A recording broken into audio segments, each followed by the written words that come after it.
Hello 10th class. तो हम जो है नेक्स्ट चैप्टर हिस्ट्री का जो है 7th चैप्टर शुरू कर रहे हैं, जिसका नाम है मुद्रण संस्कृति और आधुनिक दुनिया। तो इस अध्याय में हम पढ़ेंगे कि समाज में मुद्रित सामग्री का जो चलन था, यूज़ था, वो कब से शुरू हुआ और किस तरह से जो है मुद्रण पूर्वी जो एशिया से शुरू होकर भारत और यूरोप में फैलता है। ठीक है। शुरुआती छपी किताबें, या फिर हम ये भी कह सकते हैं चीन में मुद्रण, क्योंकि इसमें जो है स्टार्टिंग जो होती है मुद्रण की वो चाइना से ही होती है और चाइना से ये जो मुद्रण की तकनीक होती है दूसरे देशों में पहुंचती है। जो कागज़ था, कागज़ का उपयोग सर्वप्रथम जो है चाइना में ही हुआ था। इसके बाद चाइना से जो है बाकी के देशों में फैलता है। ठीक है। तो चीन में मुद्रण भी बोल सकते हैं, शुरुआती छपी किताबें भी। ठीक है।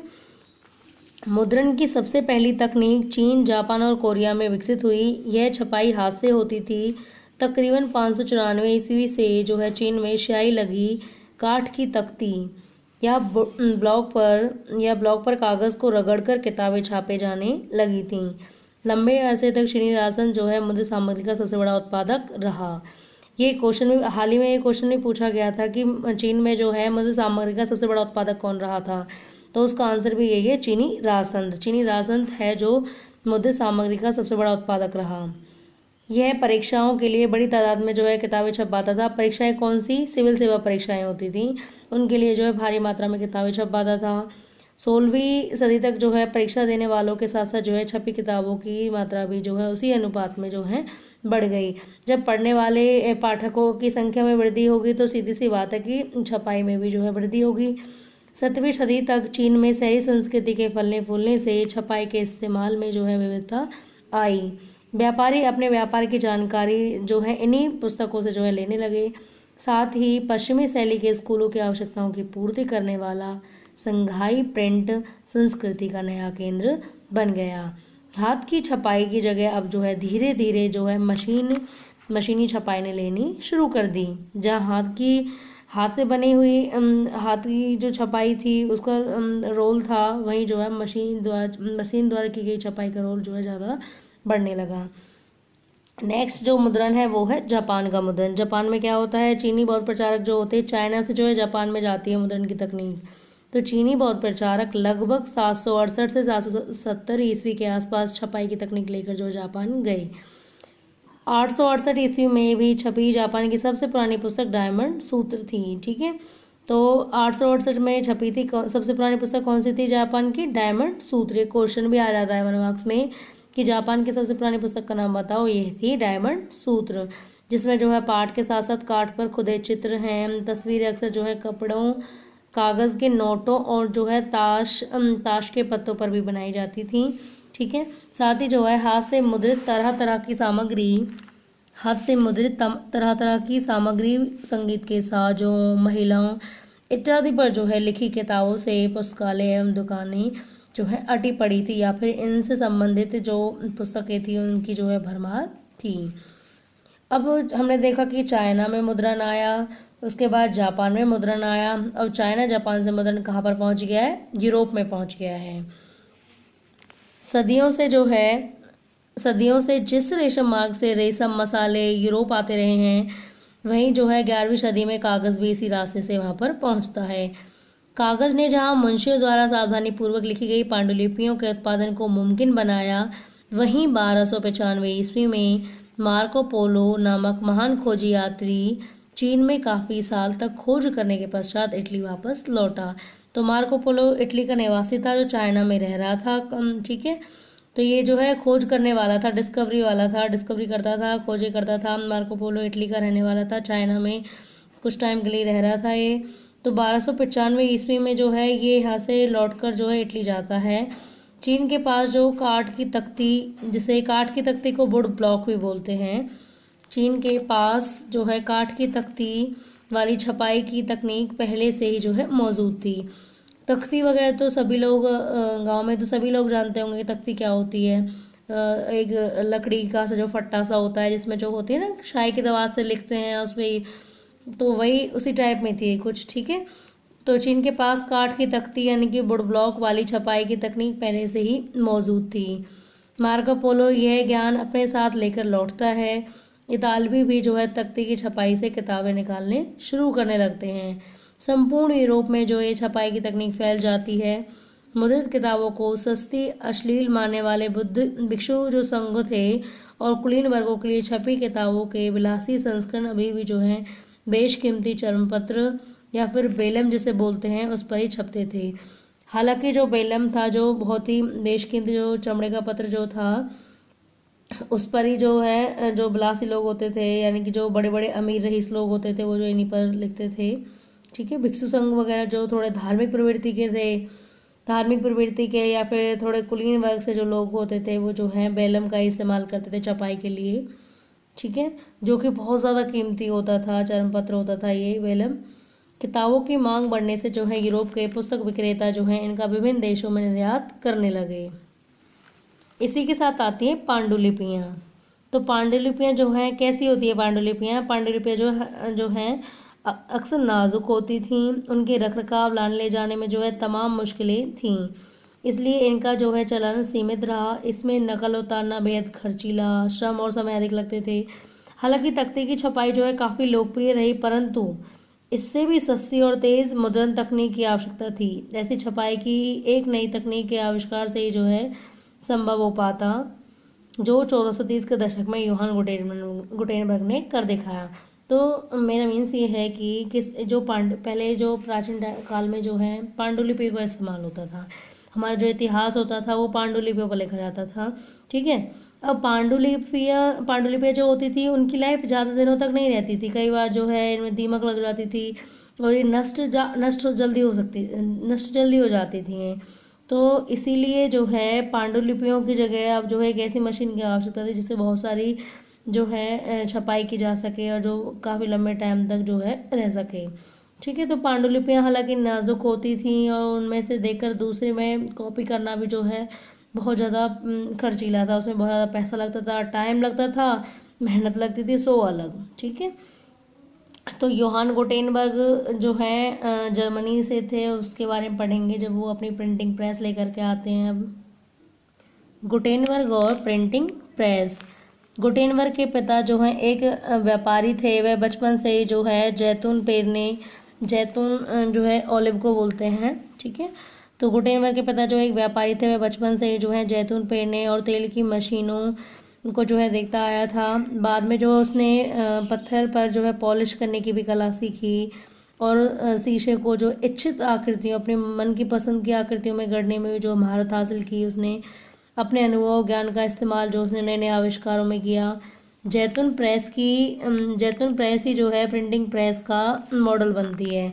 जैतून प्रेस ही जो है प्रिंटिंग प्रेस का मॉडल बनती है। सांचे का इस्तेमाल जो है अक्षरों की धातुई आकृतियों को गढ़ने के लिए किया गया। गुटेनबर्ग ने जो है 1448 तक यह यंत्र बना लिया था और सबसे पहले जो इसे पुस्तक छापी थी वो थी उनकी जो छापी थी पुस्तक वो थी बाइबल। ठीक है, जिसकी उन्होंने लगभग 180 प्रति बनाई, जिसमें जो उन्हें 3 साल लग गए थे। तो 180 प्रति बनाने में जो है उन्हें 3 साल लग गए, जो उस समय के मुताबिक जो बहुत ज़्यादा तेज़ था। इस यंत्र के द्वारा जो है चित्र अक्सर पेंट किए जाते थे और जो है छोड़े गए हाशिए पर जो है फूल पत्तियों के डिज़ाइन बनाए जाते थे। थोड़ी जगह छोड़ दी जाती थी ताकि जो उस पर जो है डिज़ाइन बना दिए जा सके, बेल बूटे बनाए दिए जा सकें। ठीक है, छपाई खानों में वृद्धि से जो है पुस्तक उत्पादन में वृद्धि हुई। साथ ही जो है हाथ की छपाई के स्थान पर यांत्रिक मुद्रण के आने पर ही जो है मुद्रण क्रांति संभव हुई। जब मशीनों से छपाई होनी शुरू हुई तो समझ लीजिए कि जो है मुद्रण क्रांति जो है संभव हो गई। मुद्रण क्रांति और उसका असर। अब मुद्रण क्रांति तो आ जाती है, लेकिन सोसाइटी पे उसका असर क्या दिखाई देता है, उसका प्रभाव क्या पड़ता है सोसाइटी पर।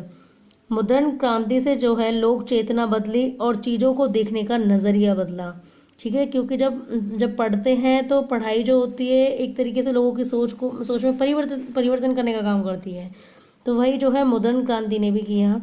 नए पाठक वर्ग पर इसका क्या असर पड़ता है? नए पाठक वर्ग, छापे खाने के आने से नए पाठक वर्ग का उदय हुआ। किताबों की कीमतें कम हो गईं। हालांकि छपाई क्रांति से पहले किताबें न केवल महंगी थी बल्कि उचित मात्रा में उन्हें छापना भी जो है असंभव था। परंतु छपी हुई पुस्तकों के साथ एक समस्या और भी थी, वो यह थी कि अधिकांश लोग जो है साक्षर नहीं होते थे। ठीक है, जो लोग पढ़े लिखे हैं वही जो है इन पुस्तकों का जो है इस्तेमाल कर सकते थे, पर जो पढ़े लिखे नहीं हैं, निरक्षर लोग हैं, वो तो उनके लिए तो इसका कोई फ़ायदा नहीं था।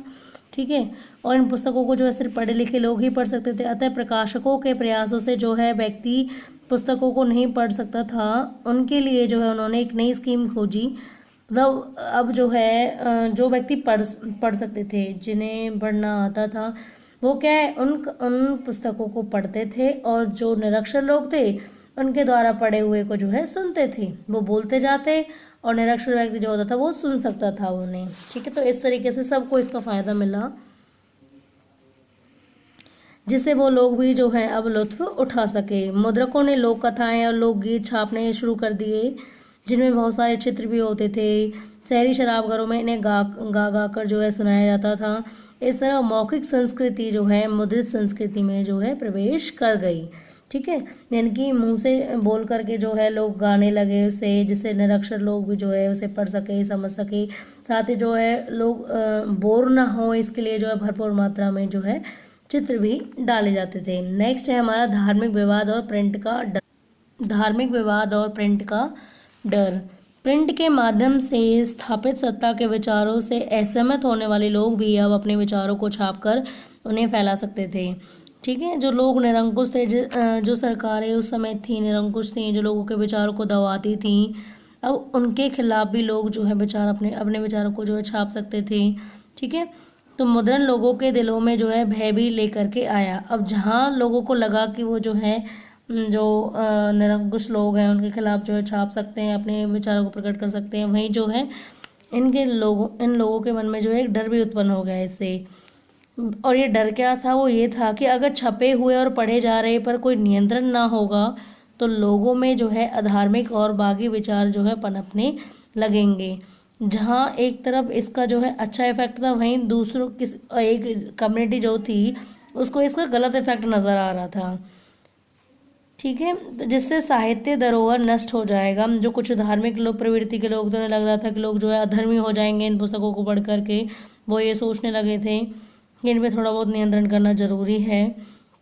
सम्राट और धर्म गुरुओं व कलाकारों और लेखकों द्वारा व्यक्त की गई चिंता न मुद्रित तथा न प्रसारित साहित्य की व्यापक आलोचना का जो है आधार भी बनी। तो वो जो है आलोचना पर उतर आए इसकी। इसके बाद है मार्टिन लूथर, जो कि धर्म सुधारक थे, बहुत बड़े धर्म सुधारक थे मार्टिन लूथर। तो लूथर ने जो है रोमन कैथोलिक चर्च की कुरीतियों की भरसक आलोचना करते हुए अपनी 95 स्थापनाएं लिखी। ठीक है, तो जो मार्टिन लूथर थे उन्होंने जो है रोमन कैथोलिक चर्च की कुरीतियों की आलोचना की और अपनी 95 स्थापनाएं लिखी। इसके साथ ही उन्होंने एक अपनी छपी हुई जो प्रति थी ब्रिटेनवर के गिरजाघर के दरवाजे पर भी टांग दी। इसमें लूथर ने जो है चर्च को शास्त्रार्थ के लिए चुनौती दी थी।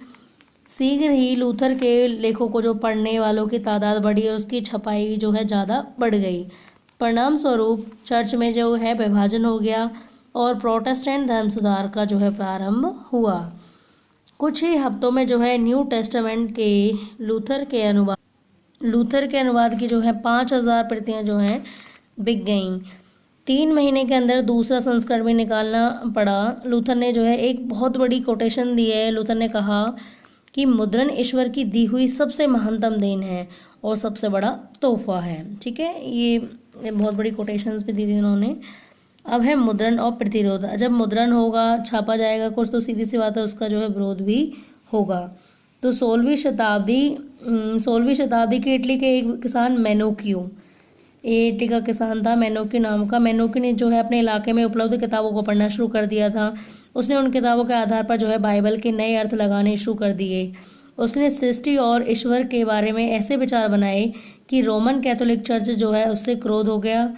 ऐसे धर्म विरोधी विचारों को दबाने के लिए रोमन चर्च ने जो है जब इनक्विजिशन जो है धर्म विरोधियों को दंड देने वाली एक संस्था होती है, एक अदालत टाइप होती है। क्वेश्चन में आ जाता है 1 नंबर में कि इनक्विजिशन का क्या अर्थ है। तो ये जो है धर्म विरोधियों को दंड देने का कार्य करती है। ठीक है, तो इनक्विजिशन जो है धर्म विरोधी विचारों को दबाने के लिए ऐसी संस्थाएं शुरू की गई जो धर्म विरोधियों को दंड देती थीं, और इन संस्थाओं को जो है इनक्विजिशन कहा जाता था। तो मेनोकियो को जो है मौत की सजा दे देती है ये संस्था। धर्म पर उठाए जा रहे सवालों से परेशान होकर रोमन चर्च ने भी जो है पुस्तक विक्रेताओं और प्रकाशकों पर कई तरह की बंदिशें लगा दी और 1558 ईस्वी से जो है प्रतिबंधित किताबों की सूची भी रखने लगे।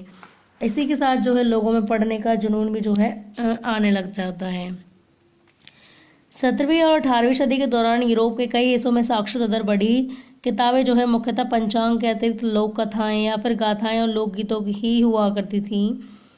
मनोरंजन प्रधान सामग्री, प्रेम कहानियां भी जो है पाठकों तक पहुंचने लगी। इंग्लैंड में चैप बुक्स बेचने वाले को जो है चैपमैन कहा जाता था। तो चैप बुक्स क्या होती हैं? चैप बुक्स जो है एक गुटका टाइप, छोटी सी गुटका टाइप एक बुक होती है, मीन्स के छोटी सी पॉकेट बुक बोलते हैं इनको, ठीक है। चैप बुक्स को जो है पॉकेट बुक भी बोला जाता था। ये इतनी छोटी होती थी कि इन्हें जो है पॉकेट में भी रखा जा सकता था, ठीक है। तो इन्हें ये होती थी चैप बुक्स, और जो इनको बेचता था वो कहलाता था चैपमैन। इन किताबों को गरीब लोग भी खरीद कर पढ़ सकते थे। साथ ही फ्रांस में बिब्लियोथिक ब्लू का जो है प्रचलन था। और बिब्लियोथिक ब्लू था क्या? जो कि सस्ते कागज पर छपी तथा नीली जिल्द में बंधी छोटी किताबें हुआ करती थी। तो बिब्लियोथिक ब्लू भी जो है छोटी किताबें हुआ करती थी। 18वीं सदी तक जो है समसामयिक खबरों के साथ जो है पत्रिकाओं का प्रकाशन भी शुरू हो गया था। आइजैक न्यूटन जैसे वैज्ञानिकों ने अपने आविष्कार प्रकाशित करने आरंभ कर दिए। विज्ञान बोध के लिए एक बड़ा पाठक वर्ग तैयार हो गया, क्योंकि जब नई नई तरीके की इन्वेंशन होने लगी, बड़े बड़े साइंटिस्ट जब निकलने लगे, तो उनकी खोजों के बारे में लोग जानने के लिए जो युवा वर्ग था वो बहुत ज़्यादा उत्सुक होने लगा। बड़ी तादाद में जो है लोग विज्ञान बोध के लिए जो है पुस्तकों का इस्तेमाल करने लगे। टॉमस पेन, जॉर्ज जाक रूसो, वॉल्टेयर जैसे दार्शनिकों की किताबें भी जो है भारी संख्या में छपने लगनी शुरू हो जाती हैं। उपन्यासकार लुई सेबेस्तिये मर्सिये लुई सेबेस्तिये मर्सिये जो है एक उपन्यासकार हुए हैं। तो लोग मानने लगे कि किताबें आतंकी और निरंकुशवाद राजसत्ता को समाज को जो है छुटकर दिलाकर ऐसा दौर लाएंगी जब बुद्धि और विवेक का राज होगा।